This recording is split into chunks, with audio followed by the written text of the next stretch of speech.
Fue sin duda una gran catástrofe.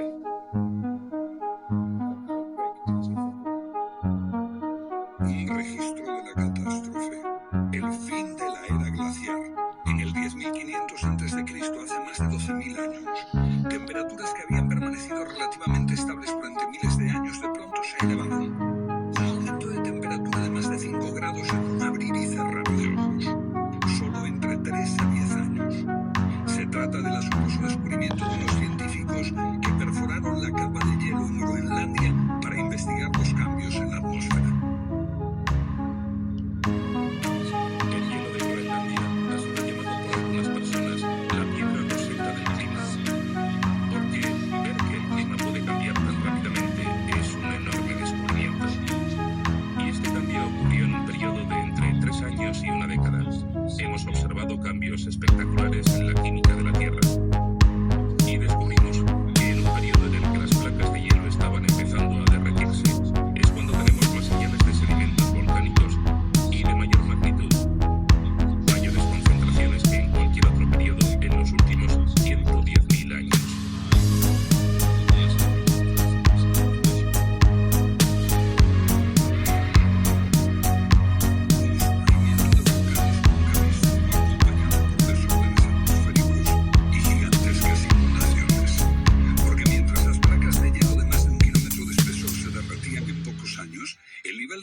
Aumentaba dramáticamente. De repente, los mares ocuparon lo que había sido suelo seco. Se podía caminar desde Gran Bretaña a Escandinavia antes de que una revolución climática diese forma al Mar del Norte.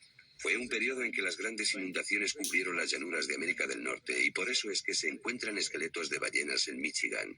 Un tiempo de cataclismos a finales de la era glaciar, que puede coincidir con los mitos. Solo en el Nuevo Mundo se extinguieron alrededor de 70 especies de grandes animales. Mamuts, perezosos gigantes, camellos, caballos. Permítanme ponerlo en perspectiva. En los anteriores 200.000 años se había extinguido menos de un tercio de esa cantidad. Y este modelo extraordinario de extinción se repitió en Europa y Asia. En las capas subterráneas de hielo de Siberia y Alaska se descubrió una masa enmarañada de huesos de millones de animales que perecieron en un cataclismo. El mamut gigante no murió a manos de los cazadores. Desapareció por una catástrofe natural.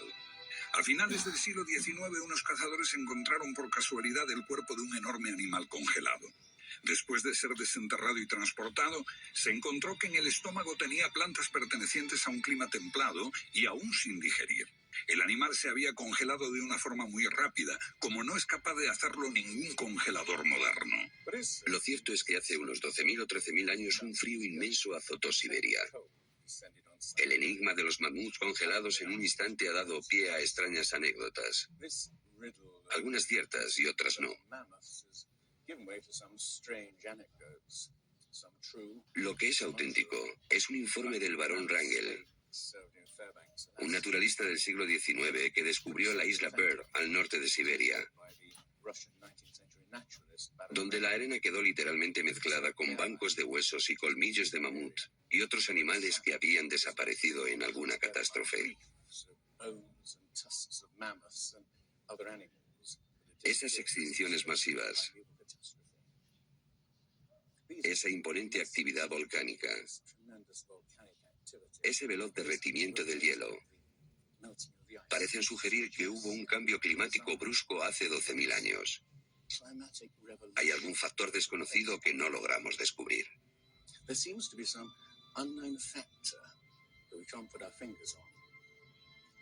El fin de la era glaciar.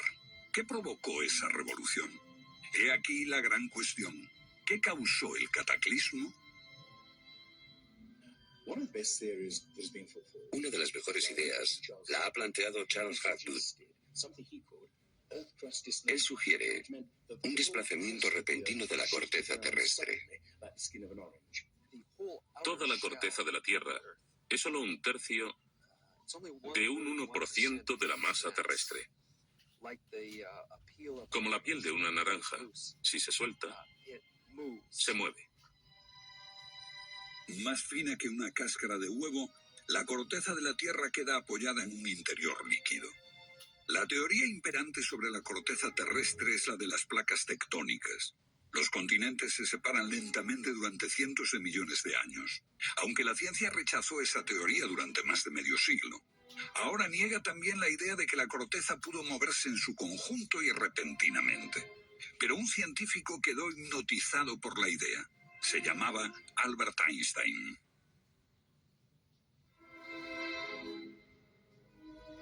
Esto es un resumen de lo que dijo. Cuando me encontré con el trabajo de Hapgood, quedé conmocionado. Se trataba de una idea simple, pero que podría explicar una serie enorme de problemas. Hapgood tenía esa teoría. La cuestión era cuál fue el mecanismo que puso en movimiento el gigantesco conjunto. Y fue Einstein quien planteó una sugerencia. La enorme cantidad de hielo que rodea a los polos puede tener 3 kilómetros de espesor. Esos incontables miles de millones de toneladas de hielo, si se formaran de un modo desproporcionado, harían que toda la Tierra se sacudiese como una rueda, con un enorme peso colocado en su borde. Esta vibración bastaría para hacer que la corteza de la Tierra se moviese súbitamente. Hace 55.000 años el Polo Norte estaba cerca de Europa, pero de pronto se desplazó hacia la bahía de Hudson, en Canadá. Y en torno al año 12.500 a.C. se volvió a mover casi 2.000 millas hasta donde está actualmente.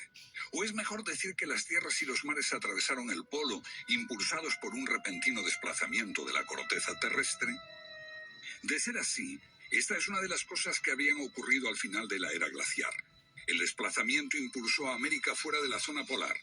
El mar en el norte se congeló con una fina capa de solo unos metros de espesor. La inmensa vieja capa de hielo de Norteamérica, con más de 1,5 kilómetros de grosor, se derritió rápidamente en pocos años.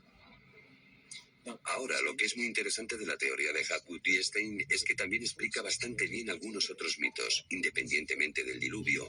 Hay mitos sobre tremendos terremotos, catástrofes volcánicas, lluvias negras cayendo del cielo, congelación repentina, congelación del suelo.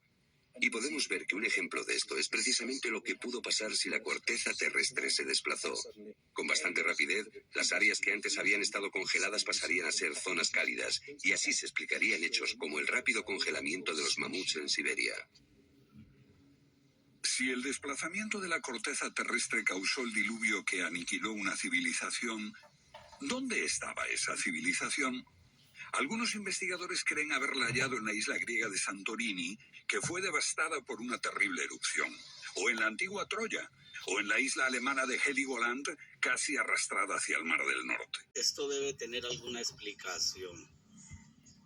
Rocas del río Carabosur. Por eso busqué más bien el origen de toda la humanidad, a ver cómo se formó y cómo se forma, porque Piedra fosilizada todo tiene misterio. de agua dulce. No es solamente que el misterio sea... Y otra situación, aquí tenemos en nuestro solaropatrio caracoles, pero ¿cómo se formaron allá?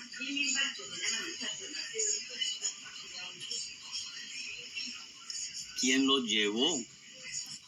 No hay explicaciones acá en Yopal Casanare para este evento. Rocas con incrustaciones de conchas o cualquier u otra explicación quisieras vinieran ustedes y se tomaran en detalle de aportar a la antropología, al estudio de la inmensa arqueología que tenemos, abogar por recuperar nuestros tesoros quimbayas en los museos de España, de Londres y de cualquier coleccionista.